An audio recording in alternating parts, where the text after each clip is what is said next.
Prezados irmãos e irmãs do nosso canal Arte Espírita em Foco. Hoje estamos mais uma vez falando a respeito de arte espírita no sentido de divulgarmos a mensagem do Cristo através da arte. E nós trouxemos um texto hoje intitulado Chamado. E esse texto é do nosso amigo J. Marques, que vocês já conhecem, nós já comentamos com vocês que é um amigo nosso, que ele é poeta, e ele sempre me enviou, quando eu falei com ele que eu ia estabelecer esse canal, ia divulgar esse canal, ele nos deu um livro de poesias de sua autoria para que nós divulgássemos os textos do nosso irmão. Ele me pediu para que o nome dele ficasse em sigilo, porque ele achou melhor dessa maneira, né? Ele é uma pessoa que ele se considera um aprendiz e não quer ficar famoso, nada disso, apenas está procurando divulgar o trabalho. Então o texto é intitulado Chamado e nos fala o seguinte: deixai vir a mim as criancinhas. Ele assim falou naquela época bíblica inesquecível. Intensificou o seu divino chamado, espalhando chispas de amor ao nosso lado. Alcançou com suas sagradas mãos aladas imagens de carícias que jamais serão abandonadas. Vinde a mim, ó todos vós que sofreis. Jesus indicou-nos um tempo no qual a felicidade será possível. Risos de crianças serão ouvidos por toda parte de forma indescritível. A alma humana descansará e nunca mais homem algum chorará. Movimentemos os nossos passos na direção do Rabi glorioso, império de um dia infinito, marcado de esperanças. Machados serão perfumados com os talos da bonança. Bem, então nós temos assim algumas narrativas, da nossa experiência do movimento espírita, de pessoas que nós conhecemos, que nós vamos compartilhar com vocês, linkando com o texto que nós acabamos de ler. Aqui basicamente fala sobre aquela passagem de Jesus no qual ele convida as crianças para irem ao seu encontro. Nós sabemos que esse sentido de criança não é só criança no sentido do ponto de vista cronológico, é do ponto de vista espiritual, que nós sabemos que tem muitos homens adultos que são crianças espirituais. Eu mesmo me considero uma criança espiritual, porque estou na condição de aprendiz, ainda não consigo exemplificar tudo aquilo que nós conhecemos da doutrina espírita, então eu me considero uma criança espiritual. E muitos de nós ainda nos encontramos nessa condição. Alguns não, mas muitos ainda estão assim. E nós tivemos duas experiências, uma pessoal e outra de uma companheira de uma casa, que nós vamos compartilhar com vocês. Então essa primeira, vou começar pela experiência da minha amiga, Logicamente que a gente, quando a gente compartilha as narrativas, a gente não vou citar nomes, A pessoa me contou isso em sigilo e eu não vou ficar falando, é fulano, é cicrano, a casa tal. Isso aqui fica como sigilo, mas a história é verídica.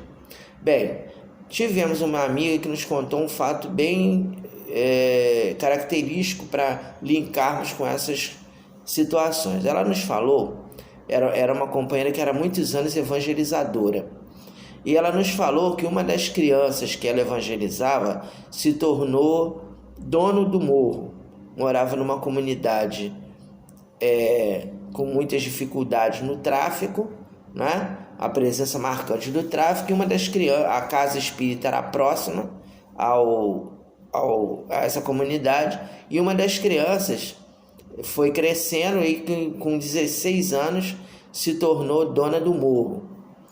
E ela aí viu que ele se afastou, né? Esse rapaz, né? Essa criança depois se tornou um rapaz. Se afastou, ela perguntou por ele e aí falaram: olha, ele agora é o chefão aí do morro.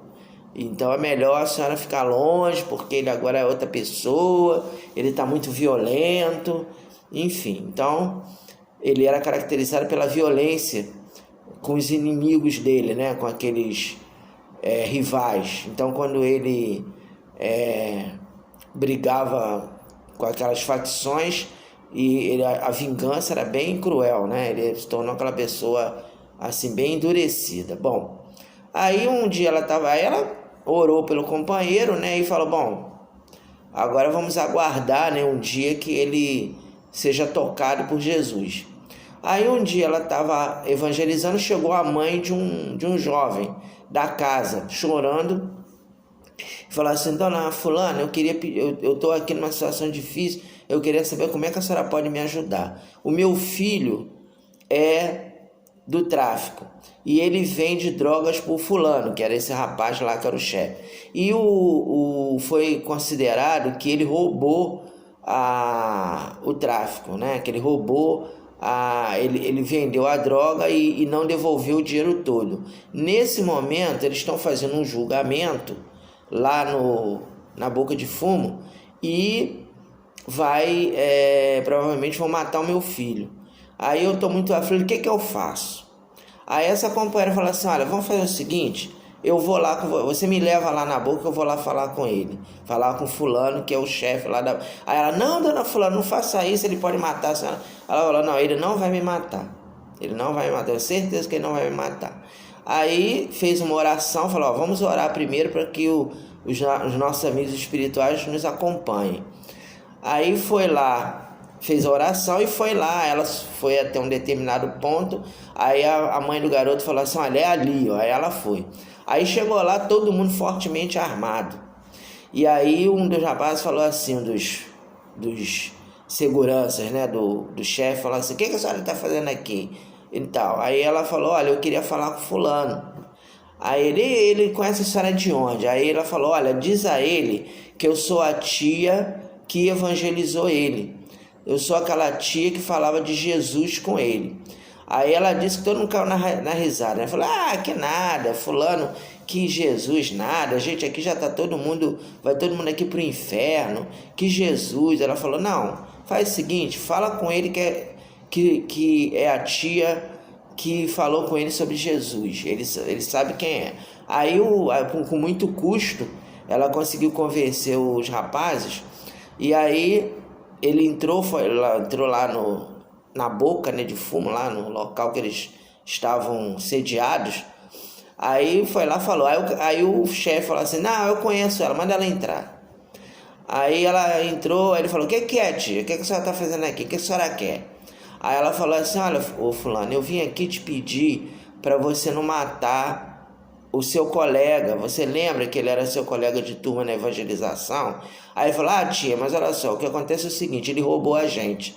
Ele foi vender droga, roubou a gente e eu não posso deixar isso aí passar impune. Porque se eu passar impune, se eu deixar passar, eu vou perder a moral aqui no morro. Então a lei aqui é assim: roubou, morre. Aí ela falou assim: olha, meu filho, você lembra que a gente falava de Jesus? Aí ela disse que naquele momento ela não sabe exatamente o que ela falou para o rapaz. Ela foi intuída pelos amigos espirituais e começou a relembrar aquelas lições que ela dava lá na casa espírita. Começou a falar de Jesus com ele, né? Aí falando sobre Jesus, sobre você procurar amar o próximo, enfim, o que nós ensinamos para as crianças na evangelização. Ela disse que foi inspirada pelos bons espíritos naquele momento, começou a falar de Jesus. E ela não sabe como, depois que ela acabou de falar, ele falou assim: tá bom, tia, olha, a senhora foi a única pessoa que me tratou com carinho.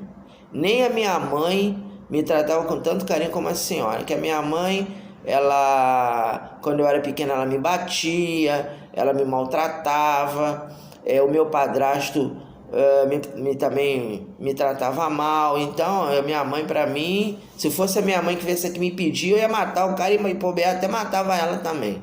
Mas a senhora realmente me tratou com carinho, me tratou com respeito. Então eu vou liberar esse camarada aqui, esse fulano aqui que roubou, porque a senhora está me pedindo. Agora, eu vou pedir a senhora para fazer o seguinte: ele tem que sair aqui do morro, que se ele continuar andando aqui eu vou matar ele, porque eu vou abrir uma exceção, porque é a senhora, porque se fosse outro eu não ia ouvir, ia matar esse camarada. Então ele tem que sair daqui, não pode mais ficar andando aqui pelo morro.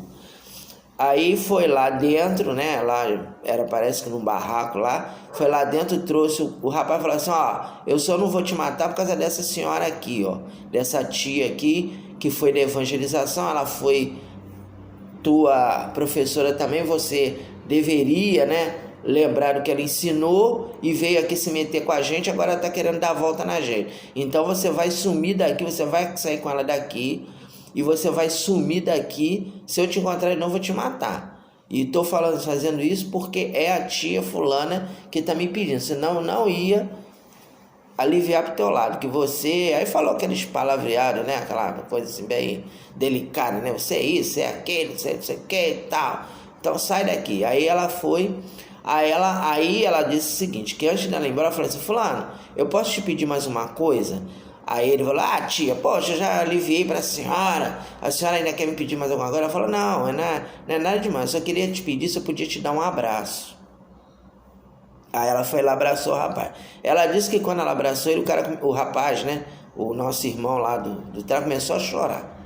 Aí começou a chorar, aí os outros ficaram meio assim, né, os camaradas, os rapazes que estavam lá com ele ficaram meio assustados, não é? Homem não chora, o fulano tá chorando, que negócio é esse? Tá fraquejando, já vai liberar esse camarada, ainda tá dando uma de fraco, né? Aí ela abraçou e falou: meu filho, sai dessa vida, volta para Jesus. Jesus quer que você não siga por esse caminho, você não é assim, você é uma pessoa boa. Enfim, foi sensibilizando o nosso irmão. Aí ele ficou quieto, falou: tia, vai embora logo, que a senhora já tá fazendo eu pagar mico aqui. Esse negócio de ficar chorando, homem aqui não chora não, eu sou macho, aquele pensamento machista: eu sou macho, eu não choro, isso aqui já tô dando uma de fraco aqui, vai embora. Aí ela foi.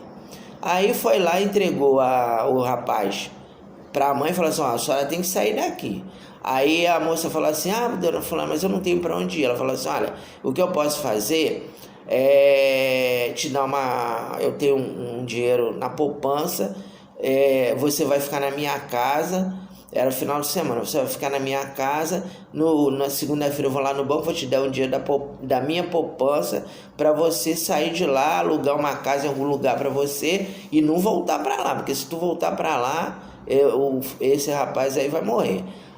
E foi isso que ela fez. Ela levou aqueles dois pessoas para casa dela, aí na segunda-feira ela foi com eles no banco, tirou lá uma poupança que ela tinha, uma grana lá que ela estava guardando, né, fazendo um pé de meia. Falou: ó, toma e some de lá. Aí foi embora. Aí passou o tempo, ela não soube mais do companheiro. Aí um dia ela estava num local e aí veio um rapaz de terno com a Bíblia debaixo do braço falar com ela. E era exatamente aquele rapaz que era o chefão do morro. Aí ele falou: ó, tia fulana, eu vim aqui falar com a senhora. Aí abraçou ela, falou assim: ó, tia fulana, eu vim aqui falar com a senhora o seguinte, vou te dar uma boa notícia. A senhora naquele dia me tocou e eu resolvi sair do tráfico e me tornei evangélico. Eu tô agora numa igreja e me tornei evangélico. Tô aqui, aí apresentou uma moça: essa aqui é minha namorada, a gente vai casar. Eu agora tô fazendo aquilo que a senhora me ensinou, que não é no espiritismo, mas eu me gostei mais do evangélico e tô na igreja evangélica. Então, meus irmãos, vejam a importância da evangelização, a importância de nós tratarmos uma pessoa com carinho, a importância de nós sensibilizarmos o coração das nossas crianças para a presença de Jesus. Então o companheiro já estava praticamente com a sua reencarnação comprometida por causa da envolvimento com o tráfico, e graças a Deus ele resolveu mudar de trajetória, voltou-se para Jesus, numa igreja evangélica, no centro de candomblé ou num terreiro de umbanda, não importa, porque o importante é estarmos com Jesus no local que nós nos afinizarmos. E graças a Deus aquele ali, ele conseguiu sair daquele contexto. Claro que a gente sabe que isso é uma exceção, tem muitas crianças que não conseguem, muitas crianças jovens que não conseguem, mas aí vem uma história que eu contei aqui, que eu vou contar aqui para vocês, que já é pessoal, porque às vezes a gente fala assim, não adiantou nada, né, a evangelização, a gente evangelizou e aí aquela criança ali entrou pro tráfico, virou bandido e não adiantou nada. Então eu vou contar para vocês agora um fato que aconteceu aqui na nossa casa espírita, que ilustra bem a semente que fica plantada no coração da criança. Então nós já tivemos aqui alguns jovens que eram aqui da evangelização e que foram para o tráfico. E tinha um deles que, quando eu falava de Jesus, ele falava assim, tio, isso é tudo besteira. Olha, por que eu nasci lá na favela? Por que eu não tenho dinheiro? E não sei o que, aqueles questionamentos. Aí a gente tentava orientar e ele falava, não acredito em nada disso não. Eu acho que se Deus existisse, eu não tinha a vida que eu tenho. Não tinha. E é o seguinte, olha, eu tô vindo aqui, ainda no centro, que a minha mãe falou que se eu não vim aqui, ela vai acabar perdendo a bolsa de compra dela, porque teve um período que nós orientamos as mães, né, que recebiam a bolsa de compra, para trazer a criança para evangelização. Claro que não era obrigatório, a gente não condicionava, você tem que vir, porque se você não vier, você não vai ganhar a bolsa. Não, a gente orientava, falava, olha, vocês tragam seus filhos para evangelização e tal, né, e as mães traziam, né, mas não condicionava, não, vai ganhar a bolsa se trouxer a criança, não ganhar, não foi assim, mas ele entendia dessa forma. Ele falou, minha mãe falou que se eu não vier aqui, vocês vão acabar cortando a bolsa de compra dela. Então, eu tô ouvindo, mas eu não acredito nada disso que o senhor tá falando. Isso é tudo besteira, tá, não sei o quê. E é o seguinte, olha, vou falar pro senhor um negócio. Ele era criança. Eu estou esperando eu ficar maior, porque eu vou entrar pro tráfico, vou ter um chefão aí dentro, vou viver pouco e vou viver bem. Que eu quero ter muitas namoradas, quero ter muito dinheiro, e é o seguinte, se a sociedade não me dá, eu tomo. Então, como não estão me dando oportunidade, eu vou buscar a oportunidade, vou tomar o que estão me devendo. Era o pensamento dele. A gente tentou orientá-lo, não conseguimos naquele momento. Aí depois, infelizmente, ele realmente seguiu por esse caminho. Ele saiu da casa espírita, ele ficou sabendo que ele era um chefão aí da facção que no período estava comandando a nossa comunidade aqui, e lógico, infelizmente veio a desencarnar rápido, né? Não teve muito tempo de vida, quando antes de 18 anos já tinha desencarnado. E quando aconteceu isso, fiquei muito assim, triste mesmo, né? Porque a gente vê que eu me senti com aquele sentimento de impotência e de fracasso. Falei assim, não adiantou nada evangelizar esse garoto. Eu devo ter falhado em alguma coisa, porque eu não consegui sensibilizá-lo a não seguir aquele caminho. Aí o tempo foi passando e um dia na nossa reunião mediúnica se manifestou um menino que me chamou pelo nome. Eu sou o esclarecedor, né? Ou dialogador, né? Algumas pessoas chamam de dialogador, outras chamam de esclarecedor. Aqui na nossa casa nós utilizamos o termo esclarecedor. Alguns usam dialogador, outros doutrinador, mas enfim, é aquela pessoa que tem um contato com os nossos irmãos desencarnados. Aí ele me chamou pelo nome e falou, tio, o senhor não está me conhecendo não?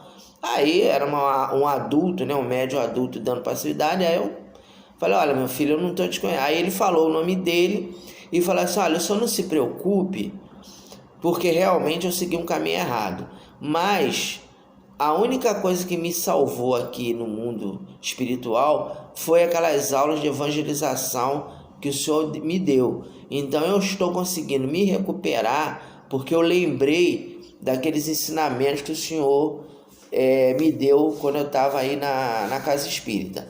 Então, aquele entendimento que nós temos que ter, que nós temos que plantar semente.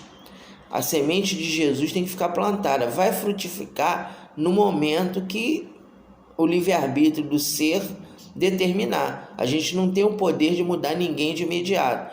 Nós verificamos nas obras doutrinárias que o umbral denso está cheio de irmãos desencarnados que estão sendo sensibilizados pelos espíritos superiores. Agora, os espíritos superiores não obrigam o espírito a se tornar sensível ao arrependimento enquanto ele não quer. É uma questão de livre-arbítrio. Enquanto ele não quer, ele fica sofrendo, fica ali. Deus nos dá liberdade de nós escolhermos o caminho. Então, Deus não obriga ninguém, Deus, os espíritos superiores, não obriga ninguém a se arrepender. O arrependimento ele vem no momento que o espírito determina. Então, graças a Deus, esse rapaz, esse menino, né, ele era uma criança. Aí, quando ficou adolescente, se meteu lá aí com os companheiros aí dos nossos irmãos do tráfico, né? E rapidinho, coitado, foi embora, né? Coitado não, enfim. Eu acho que a gente nunca deve ficar com esse negócio de coitadinho. Foi uma escolha dele, né? E ele arcou com as consequências do que ele fez, mas graças a Deus, no mundo espiritual, ele teve um amparo dos espíritos aqui da nossa casa. Pelo que nós sabemos, está em tratamento, ainda internado aqui na nossa casa, ainda não se recuperou. Provavelmente vai ter que ser transferido para um outro local para se preparar para uma reencarnação, na qual, se Deus quiser, ele vai ter uma vida melhor. Então, a nossa conclusão do nosso comentário é que a gente não tem que desanimar. O bem ele tem que ser plantado. Às vezes a gente passa para um morador de rua e fala assim, esse aí, coitado, está perdido.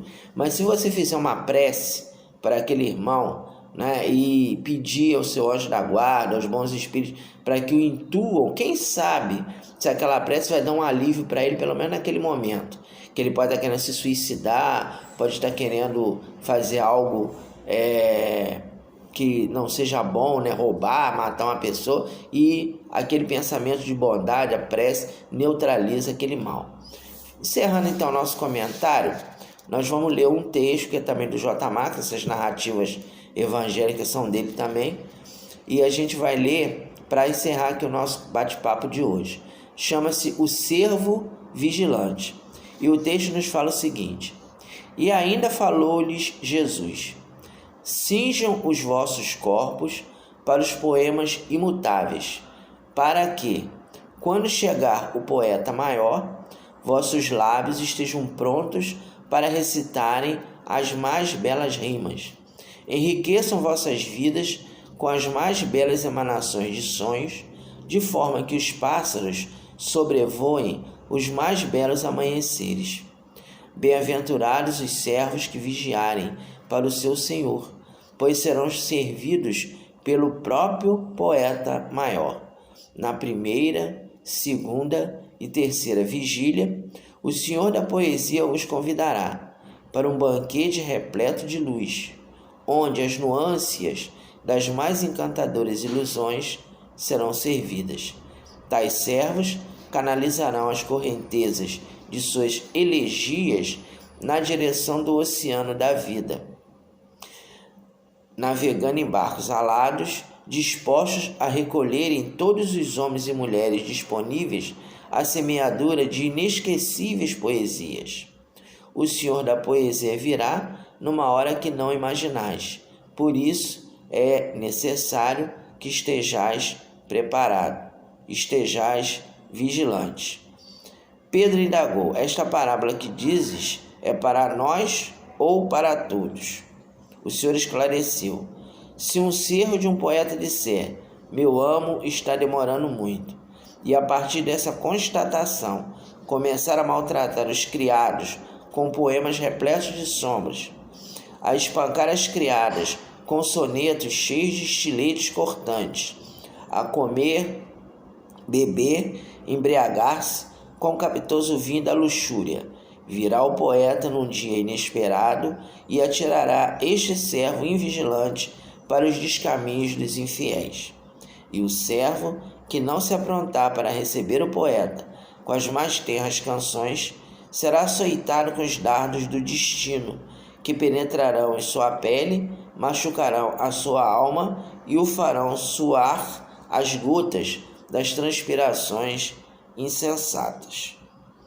Quem respira a poesia do Senhor necessita colocar-se diante dos dias, com candeias acesas, com as chamas dos sonhos divinos, para iluminar o rumo daqueles que vagueiam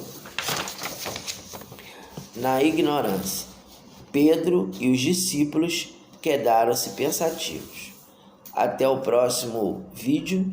Fiquem com Deus. Amemos as nossas crianças. Evangelizemos os nossos jovens e que Jesus abençoe a todos nós. Muita paz.